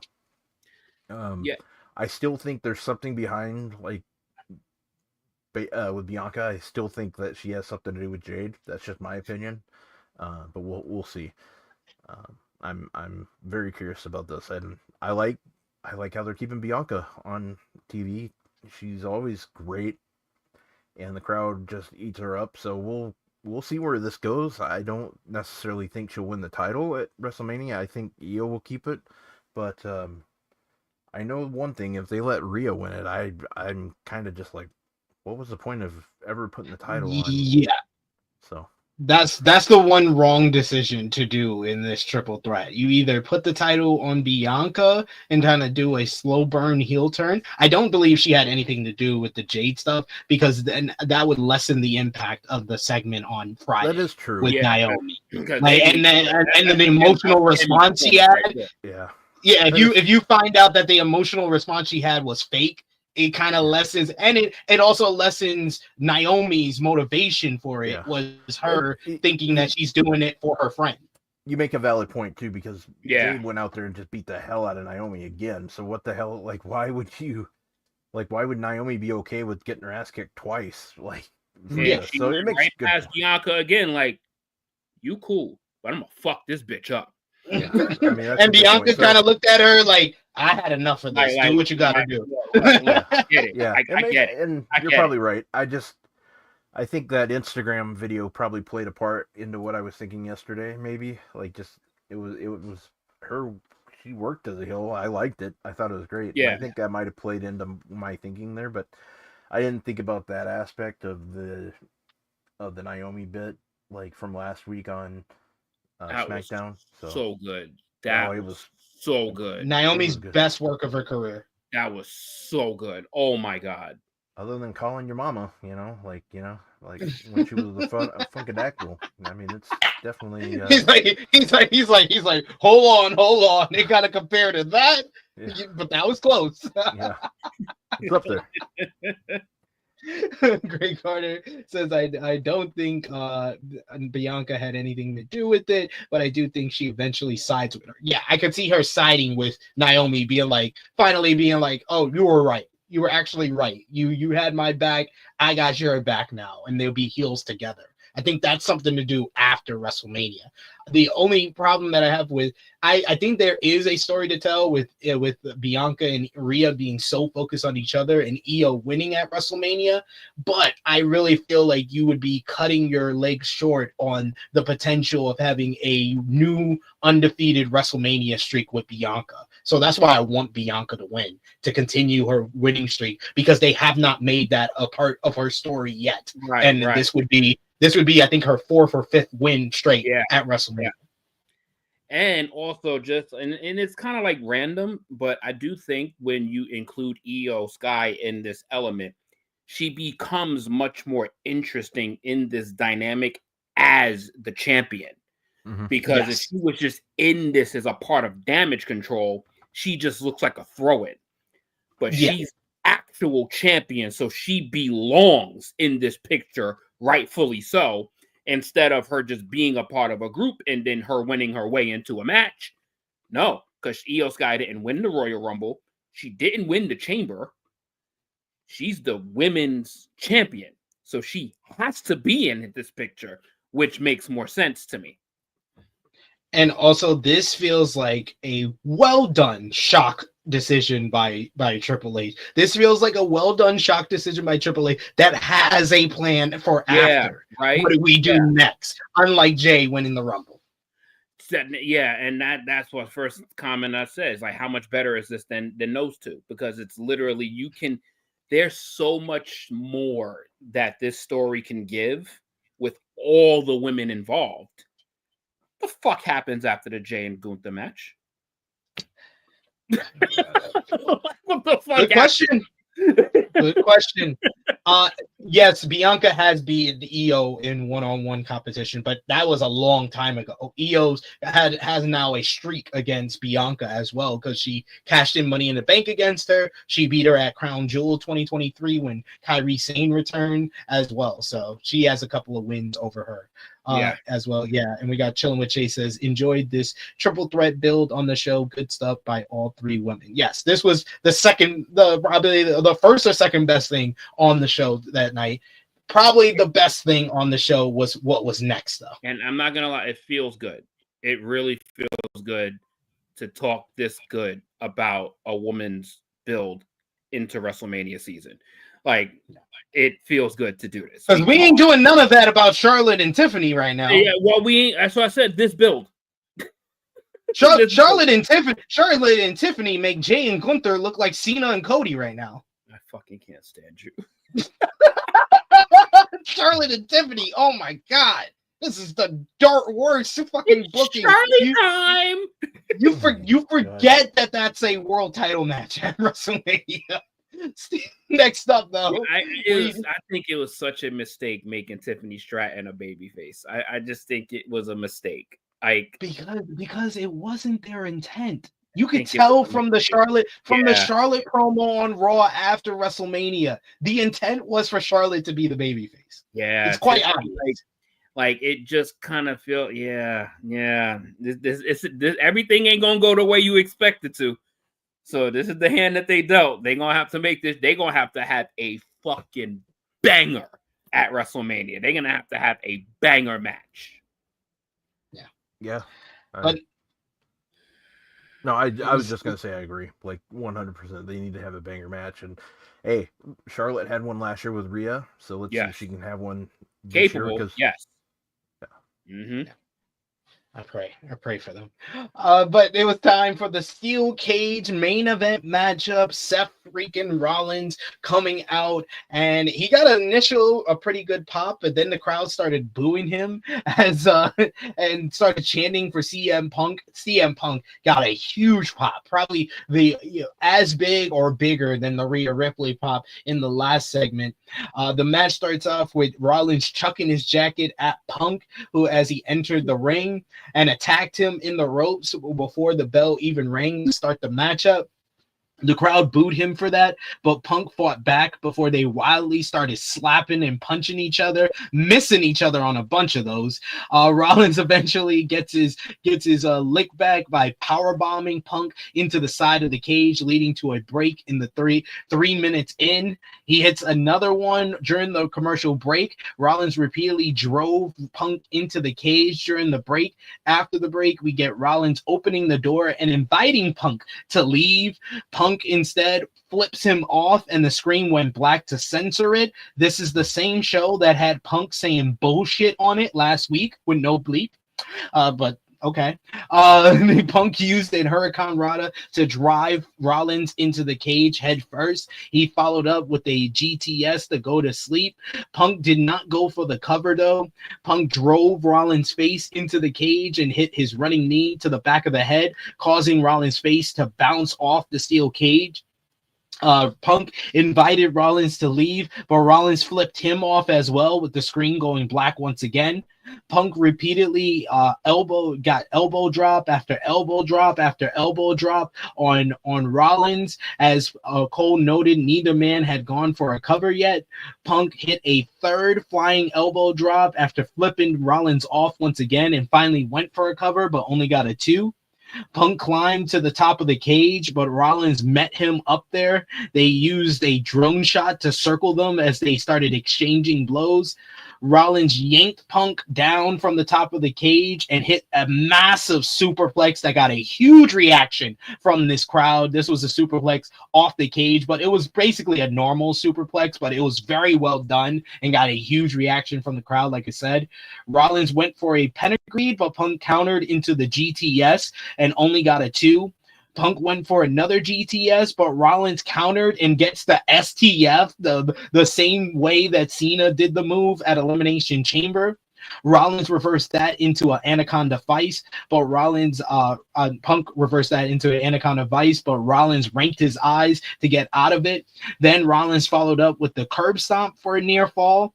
Rollins set up for a super curb stomp, but Punk yanked him off the ropes and hits a third GTS for a near fall.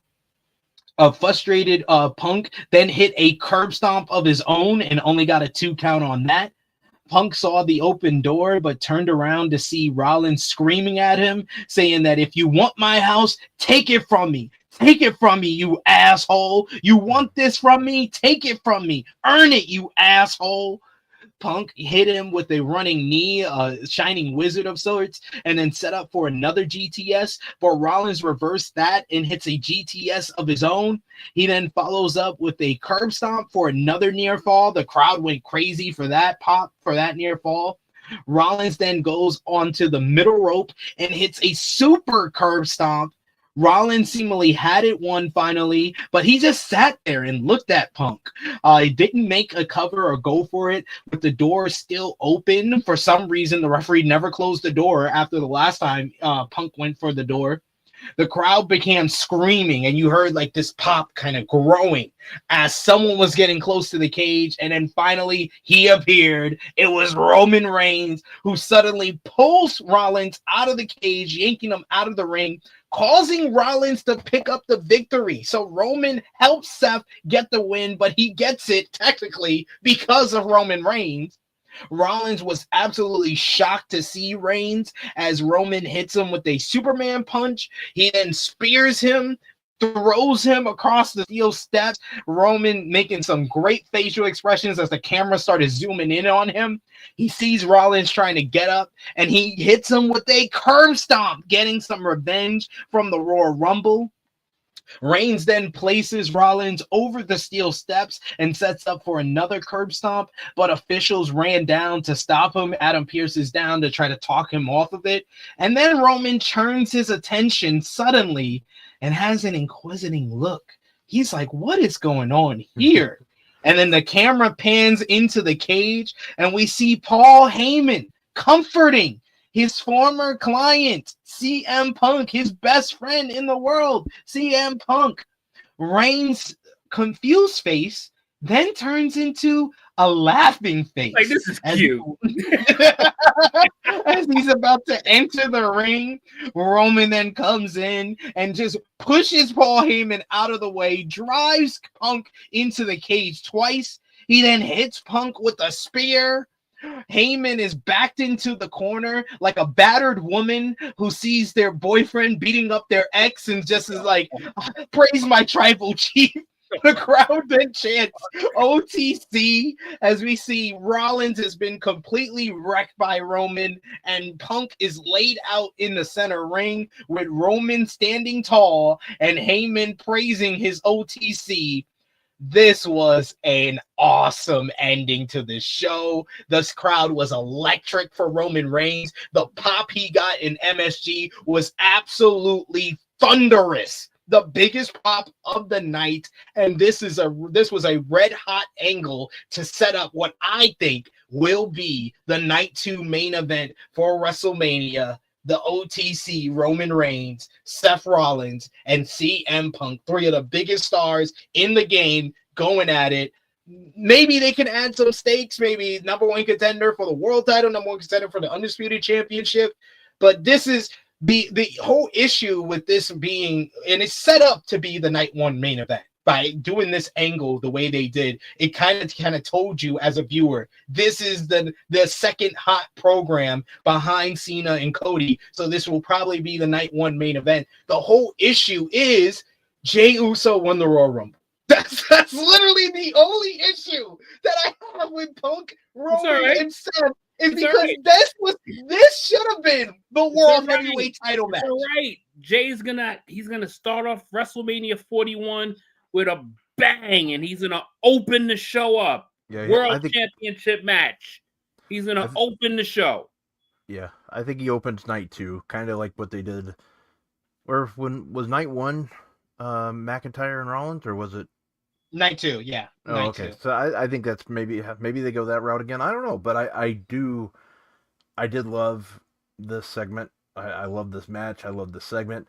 There was so many near falls, and those are always fun because you got the crowd just into it. The crowd was just electric. That was that Madison Square Garden crowd right there. That's the crowd we've known. That was the crowd that we love, and they were loud for this. And when Roman came out, like I said, usually you don't hear like a crowd like when you see the wrestler like not come in announced, like they usually do it really quick, but this was just getting louder and louder because they saw him. So it just got louder, and next thing you know, he pulls Seth Rollins out, and There we go. I do like the story that they're building with Punk, because we still have to remember that Punk is owed a favor by Mr. Heyman. Yes. So we got to see what that is. So I'm very curious to see what this leads to. Yes, this was a red hot, and I agree with you. The match was great. This was a great steel cage matchup. The finish, I don't like too much. I think that the finish did kind of let me down a bit because it felt too telegraphed with them leaving the door open, and Rollins and Punk were desperately going for near falls like the last 5 minutes of the matchup. With all the finishers, the spamming of the finishers, I'm not too offended by that. I'm more offended by how telegraphed the ending was, with them leaving the door open and Rollins just sitting there for like 10 seconds before he even tried to go for a cover or anything. It felt like that was too telegraphed. I can kind of bypass the nitpick of the finisher spamming if the actual finish was done better. But other than that, red hot ending to the show. JJ, what did you think? I thought this might. I'm trying to just think of all of these endings on the Netflix shows. This has to be the best one. Yeah, this has to be the best ending of a Netflix show. Period. This was awesome to me. Like, all of this was great. Like, the match was fantastic. Like, the match, you have this kind of big blow up cage match. You would think that this is like the blow off match, but we all know that there's more to come. This match was treated like a blow off match. Like, this was, they left everything out there. They did everything possible. Like, the chemistry that these two have created in the months that they've been working together has been nothing short of phenomenal. Now, the part of all of the finishers and all, I'm good with it because no one won with it. Nobody won with all of it. So there was no definitive winner. So they just basically all fucked each other up, and then you get the biggest dog in the fucking yard. You get the biggest person in this fucking brand. You get our tribal chief.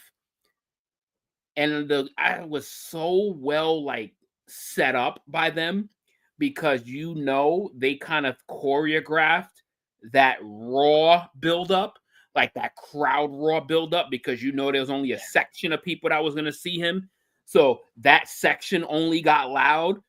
And then once it starts to elevate, it became like a wave of fucking pop of the crowd, which that was so good. That was so good. And then Roman is like the fucking star of stars. Like he's like there's the stars, and then there's Roman Reigns that is off your screen. Like this guy's aura is unfucking matched. Like, he just knows how to work the camera. He knows knows every bit in detail of what is around him. And that's what makes he's so good.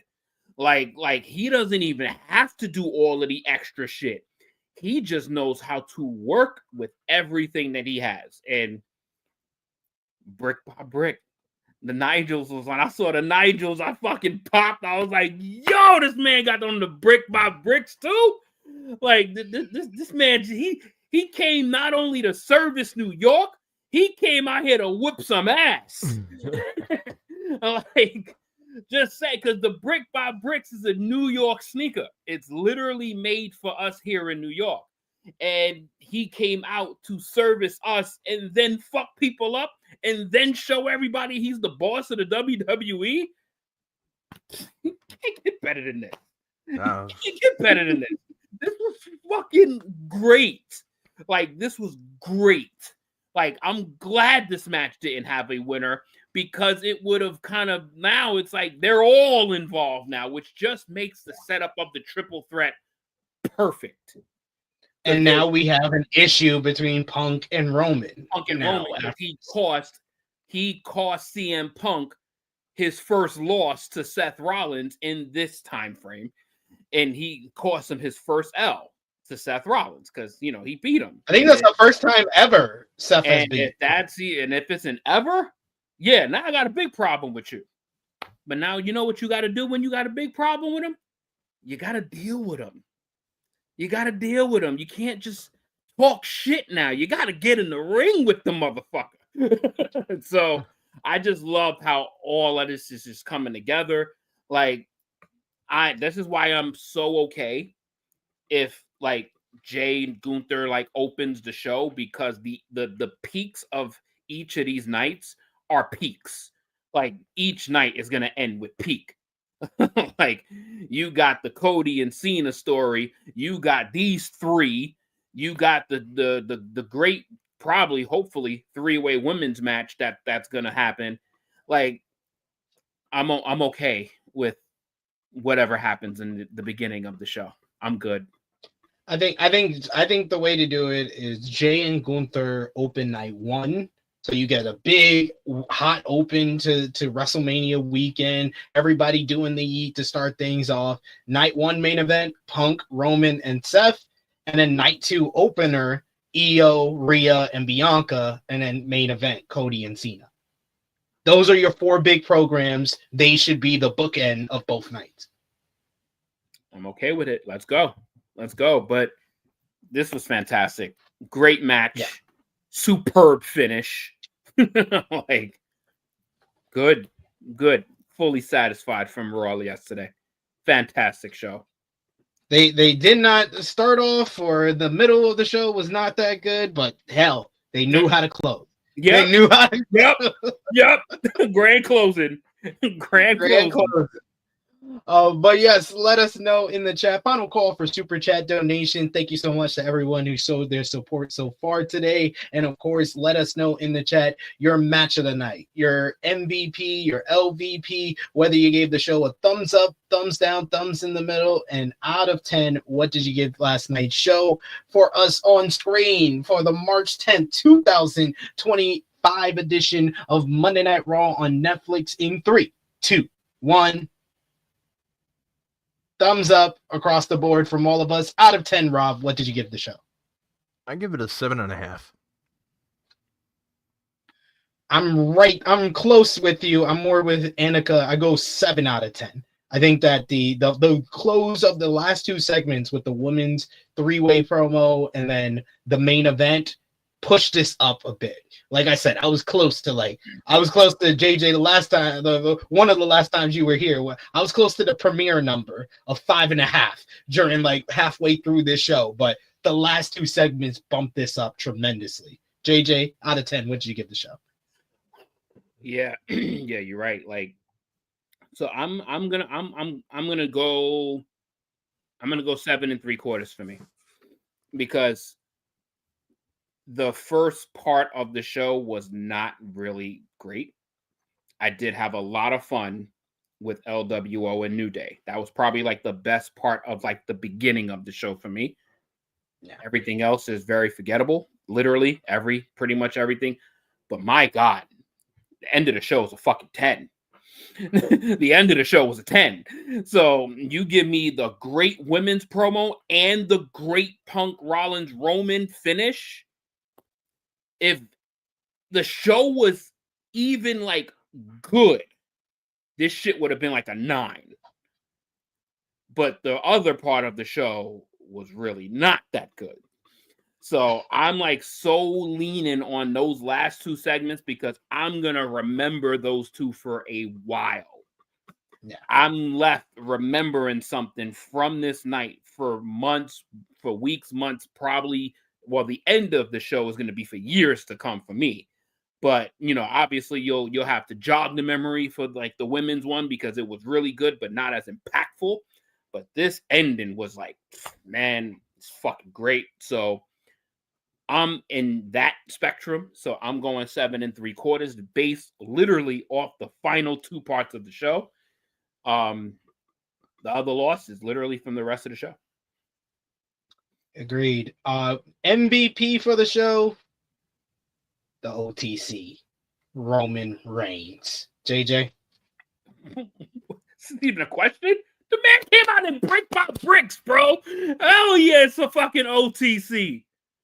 I so cannot wait to get them shits on Friday. Oh, I can't wait to get them. Rob, MVP for the show?